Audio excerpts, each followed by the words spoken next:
काय गेले? गेले एकदाच, पण तू का आलास इकडे? म्हटलं तुला घेऊन गेले का बघायला आलो. मला का नेतील? सॉरी आणि थँक्यू.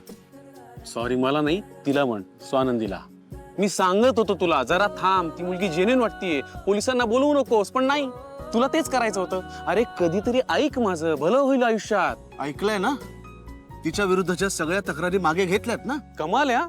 अरे तासाभरापूर्वी आग ओकत होतास तिच्याविषयी आणि आता तक्रार मागे घेणार.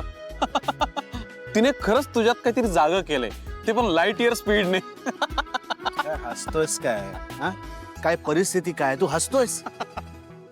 तेव्हा जे मी वागलो ना, ते त्या क्षणी त्या परिस्थितीत बरोबरच होतं. माझा रागही करेक्टच होता, पण आता मान्य आहे, हा सगळा गोंधळ झालाय, हा आता निस्तरावा लागणार आहे. तो मी निस्तरे. ओके, पण आता आपण आज जाऊया, पाहुणे आले घरामध्ये, वातावरण जरा नॉर्मल करायला. आधी तू नॉर्मल हो. मी नॉर्मल, हो. मी नॉर्मलच आहे. शांत. मी शांतच आहे. ओके. हा, तू आधी स्वतःला नॉर्मल कर. हो. तू आधी शांत हो. मी शांत आहे. जमिनीचा मॅटर लवकरात लवकर निपटावा लागणार आहे. ते नंतर बघू आपण. आधी हे समोर जे काय आलंय ना, त्याला निपटवावं लागेल. कोणत्या क्लासची माणसं आहेत, मला तर बोलावंसं सुद्धा वाटत नाही यांच्याशी. चल तू चल, मी आलोच. लवकर ये.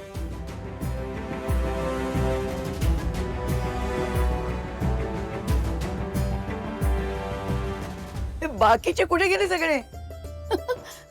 आणि तुम्ही तिकडे कोपऱ्यात उभे राहून काय गप्पा मारताय? अरे या इकडे या.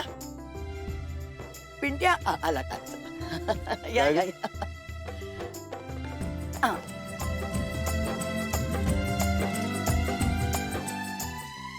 काय नाही, पोलीस गेले. आता थोडंसं कन्फ्युजन झालं होतं, ते क्लिअर झालं, त्यामुळे ते गेले आता. पण तरी सुद्धा ते आल्याने तुम्हाला त्रास झाला आणि आपल्या फॅमिली फंक्शनचा विचका झाला, त्याबद्दल मी परत एकदा मनापासून तुमची माफी मागतो. सॉरी, खरंच सॉरी. पुन्हा एकदा सॉरी म्हणजे काय? अहो औपचारिकपणा नको.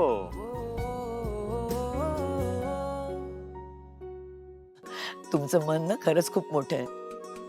आता ते सगळं सोडून द्या आणि ज्यासाठी आलोय ना ते करूया. आता अधिरा रोहन तर तयार आहेतच. आता हे लग्न ठरलं असं आपण जाहीरच करूया.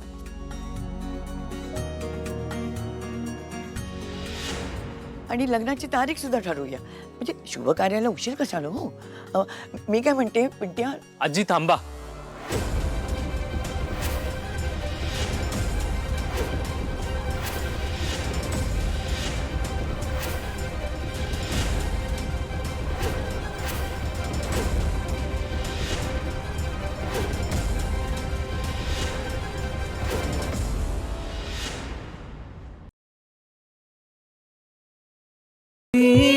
दो घातली तुटे ना.